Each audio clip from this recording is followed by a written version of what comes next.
Fish Baby Daddy here. Going to be making a big move here pretty soon, going from Florida up to North Carolina. So moving is challenging. Everyone that's moved knows that. And I got a lot of stuff packed up. But one thing a lot of people always have questions about or don't do or try to get rid of, I'm going to attempt to do, and I'm going to keep all my fish. And so what I'm going to do is I'm going to show you the process of how to get everything up to North Carolina. Not in this video, but on the next one, I'm going to put together how I'm going to put everything, I'm going to move everything. It's going to be a little challenging, but I'm going to do the best I can. So if I look a little rough right now, I'm just because I'm a little tired because I'm trying to get it all done myself. And just want to give you a breakdown on what I'm going to try to do, show you what's left of the fish room for now, and what I'm taking with me. So here we go. Okay, I'm gonna start off with this tank I got here. I got some Anubias and some Java Moss and some wood.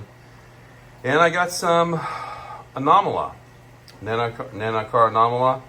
I'm gonna keep these guys in a bucket, and I'm gonna actually run an air stone in them. And there's not too much in this tank, so it won't be too bad. I feel like it's gonna be pretty easy.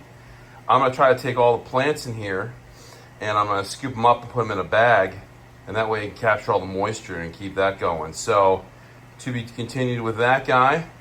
I'm gonna get down here. I got these leopard frog plecos in here. These plants are really taking over here. It's an understatement. So I'm gonna take those, put them in a bag, and then what I'm gonna do is I'm gonna get all these caves, put the leopard frogs in the caves in a bucket with an air stone, separate, and just let them hang out. And that's how we're gonna roll with that one. In a separate bucket, I'm gonna actually put these Bimaculata in here. I'm gonna put them just as a pair. There's some fry in here. I'm gonna scoop up the fry, and I'm gonna try to get those guys in there as well. And we're just gonna see how that goes. We're gonna put those guys in a bucket. In here, I have a pair of Anomala. I don't wanna actually separate those, so I'm gonna put them in a separate bucket. And I'm gonna actually have all their fry in there too with some of the plants, kind of keep them as a refuge, kind of keep them to relax a little bit. I'm gonna tie in over here. You're gonna see I got some Mega Clown Plecos. I'm gonna have some caves. I'm gonna tie them in with the mini snowballs I have in here. So together I'm gonna put them in the same bucket. Shouldn't take too much of a footprint. So I'm gonna tie those up. Okay, so this planted tank, this 40 gallon, I'm gonna put a series of plastic bags, get some water, get some moisture in there, get some of those shrimp, get some of these other guys in here, and try to just see how they do in the bags. And then I'm gonna get those super reds, the bigger ones, and I'm gonna combine those with the super reds in here.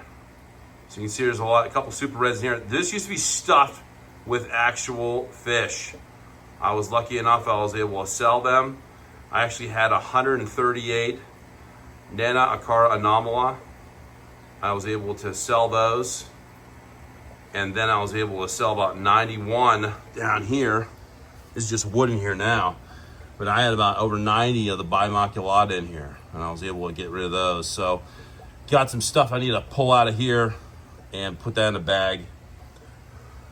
Clearly have some fry in here with my Bimaculata. So I'm gonna scoop those babies up, get them to tie in with some of these plants because these roots actually make them feel at home. So clearly they are gonna be all bagged together. And then as I drift over here with all this driftwood, I have some bigger Bimaculata, and I have a couple exotic plecos in here. So I'm gonna put the plecos in one bucket, and I'm gonna put the Bimaculata in another one, just to kind of make sure they have enough room. So I'm gonna pull back here so you can look at everything. So I'm gonna drain all the tanks. Taking the plants out of there, put those in plastic bags, and then I'm gonna actually transport the tanks with the stands with my truck. And then what I'm gonna do is I'm gonna take all these buckets, they're gonna have lids, I'm gonna show you this in the next video, with an air stone.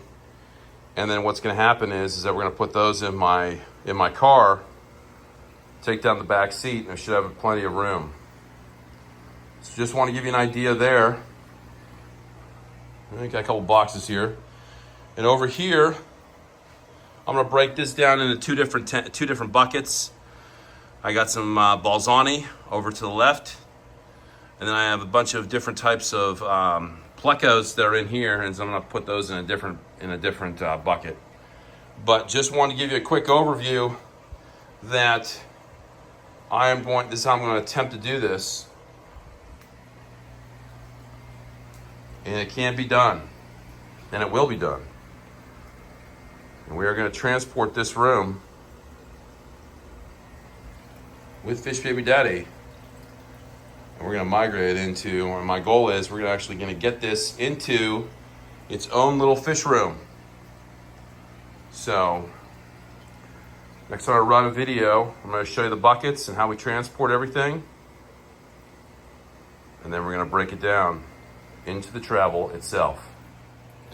Wanted to break down everything that I was doing, what I was attempting to do. You can see behind me, I used to have a huge amount of plants that were like overgrowing this entire window. And I let them go for like almost 5 years, and it was a challenge just to get those out. I had a friend that was able to take them in, and was amazed at how different the space looks just having that peace lily and that pothos that was wrapping around everything. But I wanted to kind of give you the breakdown, everything that I'm doing, what I'm attempting to do, and then what we're going to do is we're going to get everything back up and going in about a week. So I'll show you the journey and how we keep going. Until next time, Fish Baby Daddy.